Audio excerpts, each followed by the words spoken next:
자, 금요일 강의 시작하겠습니다. 안녕하세요. 일단 발표가 났으니까 2차 준비를 찬찬히 하도록 할게요. 우선 8회라는 짧은 기간 동안 진행되기 때문에 별 얘기는 못 드릴 것 같아요. 5회 정도를 사례연습 민사법과 기출분석, 그 다음에 주요 쟁점을 좀 하고요. 5회 동안 설명을 간단하게 드리겠습니다. 8회 중 5회는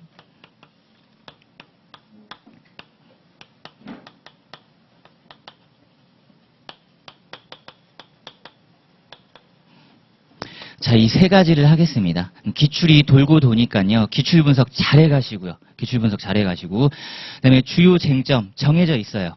제가 함께 정리하는 걸로 하고요. 그다음에 3회는 100점 전범위 모의고사를 보겠습니다.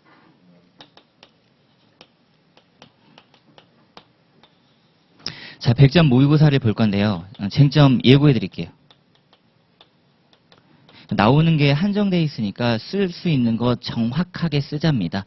자, 그리고 민소법도 마찬가지인데 지금 제가 강의 4년 차거든요. 3년 차까지 다 맞췄어요. 그러니까 맞췄다고 하기도 좀 그렇죠. 나오는 게 정해져 있다. 나오는 게 정해져 있으니까 이 수업을 통해서 잘 정리해 가시길 바라고, 지금 사례 답안 작성법은 간단하게 설명을 드리겠습니다.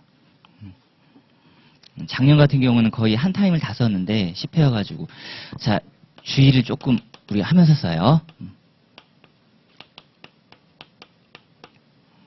정확하게 유예제도가 없어지고 난 뒤였습니다. 유예제도가 없어지고 난 뒤에 변호사 시험이랑 정확하게 양분을 좀 하고 있어요.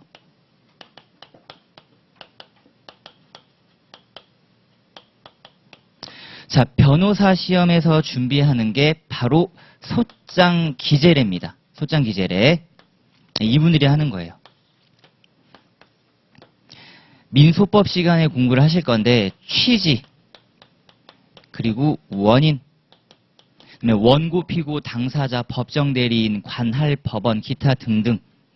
이게 이제 변호사 시험에서 준비하는 소장 기재례고, 법원 행시를 바꾸면 소장은 누가 심사하냐? 재판장의 소장 심사권. 그런 걸 이제 단문으로 준비하시는 거고요. 법원 행시 민법은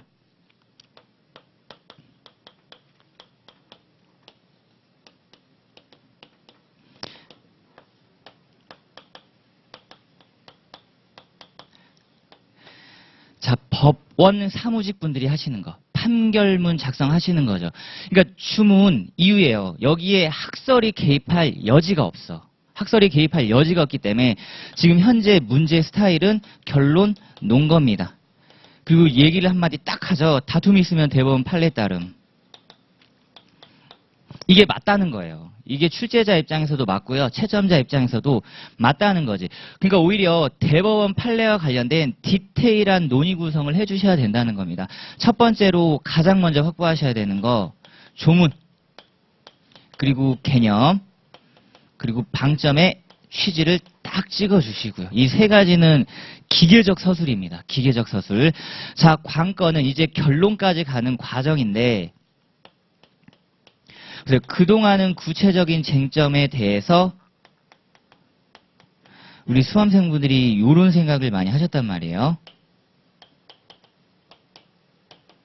문제 소재, 학설의 검토, 판례 태도 검토. 근데 이제 문합 판검 시스템은 무너졌습니다. 무너졌어요. 민사법에서 그동안 어떻게 공부했는지 모르겠지만 저와 함께는 학설의 검토 이런 거 공부 안 하십니다. 바로 판례 논거 서술이에요.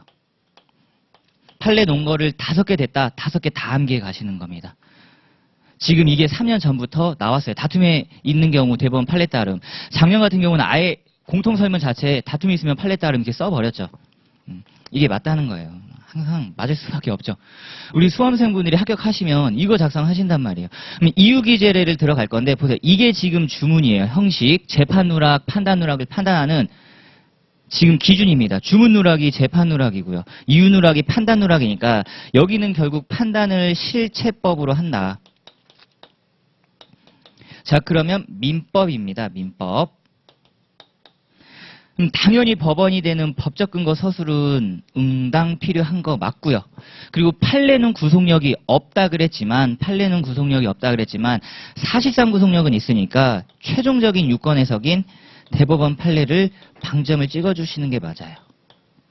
자, 관건은 이거 기재 순서죠. 기재 순서. 기재 순서를 민사소송법에서 공부를 하는 겁니다. 심리 순서 불구속이란 말이에요. 불구속. 심리 순서 불구속인데 상계는 항상 마지막에 하시래. 그러니까 이런 것들을 함께 공부를 하게 될 거예요. 그래서 결론 논거 서술 형태를 지금부터 좀 익숙하게 해 두셔야 됩니다. 문제는 지금 문학 판권 시스템이 무너졌다고 해서요. 문제 소재 쟁점의 정의를 쓰지 말라는 게 아니에요. 쓰긴 쓰는데 조문이 이렇게 있다. 이 조문의 내용을 봤더니 분쟁이 발생하더라. 분쟁이 발생하더라. 이 조문 때문에 분쟁이 발생하다. 즉 분쟁 자체에 해석의 여지가 있다는 겁니다. 해석의 여지가 있다는 거고 두 번째는 미비라는 거죠. 미비. 자, 이런 쟁점의 정리는 쟁점 자체는 언급은 하셔야 돼요. 이걸 저와 함께 공부한다고 할 때 따로 쟁점의 정리 문제 소재로 안 잡겠다는 겁니다. 목차를. 제 특징이에요. 다시 한번 쟁점 자체는 언급을 하는데 이걸 쟁점의 정리로 따로 안 하겠다는 거예요. 이제 사례연습 민사법을 통해서 어떻게 구현하는지를 보실 거예요. 예컨대 상계 요건 중에 496조라든지 498조 압류 고의 불법행위가 문제되는 겁니다. 그럼 상계 내용을 쭉 써요. 492조에서 상계는 이렇고 요건은 이런데 사안과 관련돼서 496조, 498조가 문제된다. 이렇게 넘어간다는 거예요. 기존의 수험생분들은 이걸 먼저 언급해버리는 거죠. 쟁점은 이러한데 이하에서 살펴보겠다. 그게 아닙니다. 단계를 밟아가겠다는 거예요. 이러하기 때문에 분쟁이 발생했고 이에 대해서 논의가 있는 바 이하에서 살펴보겠다. 저는 이런 서술 체계를 쓰겠다는 거예요. 가장 빨리 답안을 쓸 수 있는 방법론이라고 할 수 있습니다. 시간이 축소되는 거죠. 시간이 축소되는 거. 제가 이런 사례연습 민사법을 보면서 이런 내용이 나오면 끊임없이 별표 2개를 해드릴게요. 연습을 지금부터 미리 해두시는 겁니다. 자, 시간이 촉박해요. 문제가 정말 판례 하나 가지고 50점을 내는 경우도 있고요. 작년 같은 경우도 판례 하나 가지고 25점을 냈거든요. 자, 그러면 시간 안에 다 써야 되기 때문에 굳이 쟁점의 정리를 잡고 들어가지 말자. 그리고 이게 왜 가능하냐면 가장 중요한 거. 사례를 대하는 우리 수험생의 자세입니다. 제가 좀 연차 있는 수험생분들이랑 반목을 둘 수밖에 없는 이유죠.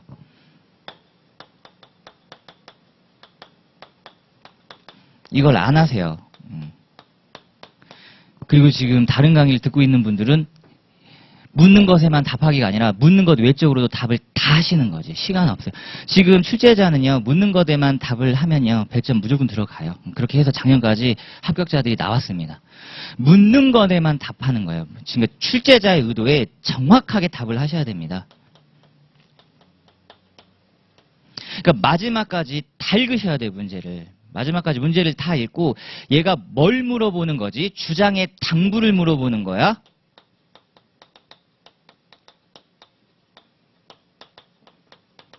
아니면 법원의 판단을 물어보는 거야? 아니면 행사 가부를 물어보는 거야? 이거에만 답을 하시면 되죠. 그럼 얘가 이런 주장을 했다. 주장은 타당하지 않다. 왜 그러냐? 이유는 이렇다. 끝. 그리고 법원의 판단은 2클래스로 나눠주시면 됩니다. 2클래스로. 첫 번째. 이게 소송으로 들어가니까 소적법 여부를 물어볼 건데 다행히 법원 행시는 민법 민소법이 끊어져 있어요. 변호사 시험은 민법과 민사소송법을 함께 보는데 법원 행시는 민사소송법이 과목으로 분류되어 있기 때문에 얘는 민소 영역으로 넘어가시는 겁니다. 결국 얘를 물어보는 거거든요. 법원의 판단은 이거 물어보는 거예요. 청구는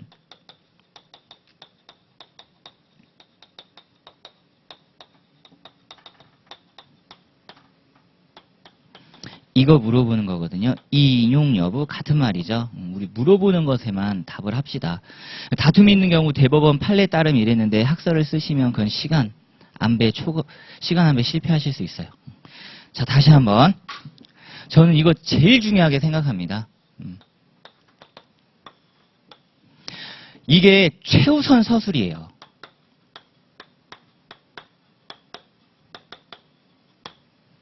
수험생분들이 이제 의심을 하시는 거죠. 야, 이것만 물어봤는데 답안이 안 나왔어. 안 나왔어. 안 나올 수 있어요. 진짜 판례 하나 가지고 50점을 냈다니까요. 재작년은. 그거 많이 써봐야 20줄이었습니다. 20줄. 제가 보여드릴까요? 자, 사례연습 민사법으로 가보겠습니다.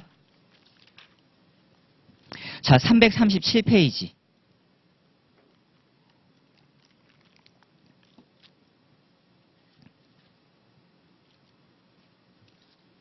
자, 69번. 법원행시 기출 살짝 변형했는데, 얘 1번, 2번 보시면 이거 지금 15점으로 제가 다운시켰거든요. 법원행시에선 25점, 25점.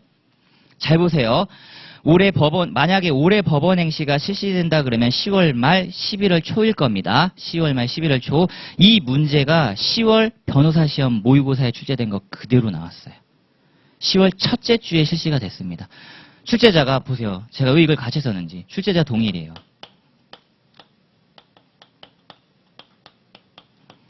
그래서 민법 민사소송법과 관련돼서 변호사 시험 6월 모의고사, 8월 모의고사, 10월 모의고사 챙겨가시면 문제가 똑같습니다. 얘가 똑같았어요. 1월, 11월. 그 사이에 6, 8, 12 그대로 나왔습니다. 반대겠죠? 여기 나온 게 그 다음에 변호사 시험 1월에 그대로 나와요. 뗄래야 뗄 수가 없네요. 제가 작년 유치권을 맞출 수 있었던 이유죠. 변호사 시험에 유치권이 나왔거든요. 똑같이 그냥 출제해드리면 50점으로 통으로 쓰시는 겁니다. 얘 문제 보세요. 넘겨보시면 339페이지.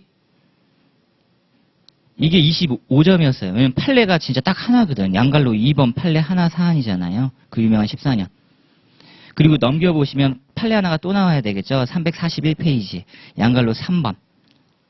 이 판례 10줄짜리 문제가 50점으로 나온 겁니다. 그래서 이때 합격하신 분들이 저 쓸 거 없어가지고 이거 한 페이지 겨우 넘겼다 이랬어요. 예컨대 100점 지금 100점 한 장 원칙으로 바뀌었잖아요. 자, 이걸 이해하셔야 돼요. 예전에는 2장까지 꼬박꼬박 다 채웠었는데 지금 출제자가 100점 한 장 원칙으로 바꿨다는 겁니다. 4쪽이에요, 4쪽. 4쪽이에요. 근데 이게 지금 50점인데 2쪽밖에 못 썼어. 불안하죠. 근데 이거밖에 내용이 안 나와요. 이거밖에. 이유는 뭐냐? 출제자가 지금 이거 들어갔다는 거예요. 자, 이제 판례 따름으로 바꿔줄게. 대법원 판례 따름으로 바꿔줄게. 묻는 것에만 정확하게 답안을 작성해. 그리고 제도의 취지죠. 보세요. 제도의 취지가 100점 한 장 원칙으로 바뀌었다는 겁니다. 이러면 한 장만 써도 합격하겠다는 거예요. 한 장만 써도. 그래서 이 시험이 나왔던 해는 한 장 써도 합격하는 사람들이 나왔고요. 작년 같은 경우에는 지상물 매수 청구권이랑 임대차가 나왔어요. 아는 거 다 쓰신 분들이 나온 거죠. 그러니까 많이 쓰면 6페이지까지 나왔다는 겁니다. 작년은. 즉 베이스가요. 4쪽은 무조건 마감을 시켜주시고 플러스 알파는 우리 수험생 재량인데 저는 묻는 것에만 답을 하고 끝내시라는 거예요. 끝내시라는 거. 그래서 임대차를 들어가서 작년 법원행시 문제를 보면서 저와 함께 확인해 보도록 하겠습니다. 자, 다시 한번. 이게 최우선 서술 돼야 되고요. 묻는 것 말고 외적으로 문제가 되잖아요. 이걸 보론으로 서술하셔야 되는데 이걸 주된 쟁점으로 올리시면 안 된다는 거예요. 이거 강약 조절 실패했다 그러죠. 정말 사법시험이랑 다릅니다. 정말 사법시험이랑 달라요. 문학 판검 아니고요. 그 과정을 보는 게 아니라요. 결론까지 간 그 이유를 보는 거예요. 변호사가 하는 거는 소장기재례니까 이렇게 쓸 수밖에 없죠. 여기도 학설 절대 등장할 수가 없어요. 안 합니다. 판결문에 학설 당연히 등장 안 하죠. 근데 사법시험은 이 과정을 봤어요. 소장기재례부터 시작해서 여기까지 오는 과정을 본 게 바로 사법시험이었습니다. 그러니까 해결 과정을 보는 거니까 문학판검 시스템이 당연히 나와. 당연히 나오는데 우린 그걸 보는 게 아니잖아요. 공방이 펼쳐진 상태에서 주문 이후 어떤 게 채택되었나 그걸 보는 거죠. 채택된 법리를 보는 겁니다. 법원행시 분들은 그거니까 문학판검에 지금부터는 좀 벗어나셔야 돼요. 벗어나셔야 돼요. 작년도 그렇고 재작년도 그렇고 사법시험 끝나자 들어오신 분들이 이거부터 일단 고민을 많이 하셨죠. 대신 쟁점의 정리를 쓰고 싶으니까 이 라인을 쟁점의 정리로 바꿔서 쓰신 분들이 많았던 거예요. 근데 나중에는 다 바뀌었습니다. 자, 다시 한번 정리할게요. 지금 현행 유예제도가 없어지고 나서 판례 OX 물어보는 식의 다툼이 있는 경우 대법원 판례 따름이 3년 전부터 실시됐다. 문학판검 시스템이 아니라 판례 놓은 거 정말 잘 쓰셔야 됩니다. 5개 있으면 5개 다 쓰시는 거예요. 그리고 법적 근거 조문, 제도의 취지, 이 3가지는 핵심. 자, 문제는 수험생의 자세 제가 말씀드렸어요. 묻는 것에만 답을 하셔야 됩니다. 외적인 거 쓰시면 안 돼요. 그리고 외적인 거 쓰려고 할 때 보론서술입니다. 보론서술. 자, 왜 그러냐면 지금 유예제도 없어지고 나서 예전과 다르죠. 고민하지 마세요. 자, 사법시험이 이런 식으로 나왔습니다. 사법시험이 과정을 물어본다 그랬어요. 자, 그럼 문제 유형 중에 혹여 우리 수험생분들이 사법시험 문제를 봤을 때 어떤 유형이 없나요? 이 유형이 없어요.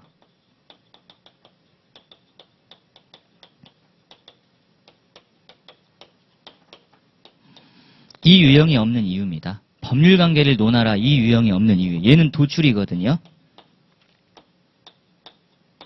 쟁점 도출형은 지금 법원 행시에서 살짝 후퇴됐습니다. 정확하게 보세요. 제시 딱 해주죠. 이에 따른 판단 그리고 그 이유가 뭐였니? 이렇게 딱 물어보는 거예요. 이게 우리 수험생분들이 하시는 거. 판결문 작성이잖아요. 민사소송법 보면요. 법원의 구성 파트에서 합의부, 수명법관, 수탁파사 쭈루룩 나오면서 그 기타 외에 법원 사무관이 딱 나온단 말이에요. 법원 사무관. 판결문을 작성하는 일, 조서를 꾸미는 일, 조서를 작성하는 일, 그리고 송달 업무. 그래. 내가 판결문을 작성하니까 합격하고 나면 연수 받을 때 어떻게 판결문 작성하는지 보겠다 하는데 이미 공부를 했네. 그리고 송달 업무 어떻게 하는지 민사소송법에 있네. 그러니까 송달은 A급. 이제 재판장이 하던 일을 공시송달 업무를 법원 사무관한테 이양시켰단 말이에요. 매년 A급으로 찍힐 수밖에 없는 이유죠. 법원 사무에 맞는 개념 공부와 쟁점 공부를 하셔야 됩니다. 사법시험은 살짝 이제 버리셔야 돼요. 버리셔야 됩니다. 아무리 사법시험이 없어졌다 해서 우리 교수님들이 마음이 허하다고 해도 이 가이드라인은 바꿀 수가 없어요. 가이드라인은 바꿀 수가 없습니다. 법률관계론으로 내면 100% 이거 가이드라인에서 검토라인에서 수정되기 마련이에요. 수정되기 마련. 그리고 이거에 최대 원칙이 여기 있잖아요. 한 장 100점. 100점 한 장 원칙. 원칙이에요. 원칙. 이 원칙에 충실한 답안지 채점을 할 겁니다. 그러니까 고민하지 마시고요. 반드시 써야 되는 거 다시 한번 조문, 개념, 취지 3가지 반드시 쓰시고요. 그 다음에 판례, 논거입니다. 논거. 제일 중요한 거니까. 자, 그리고 지금부터는 진짜 좋은 보기를 금같이 보셔야 돼요. 금같이.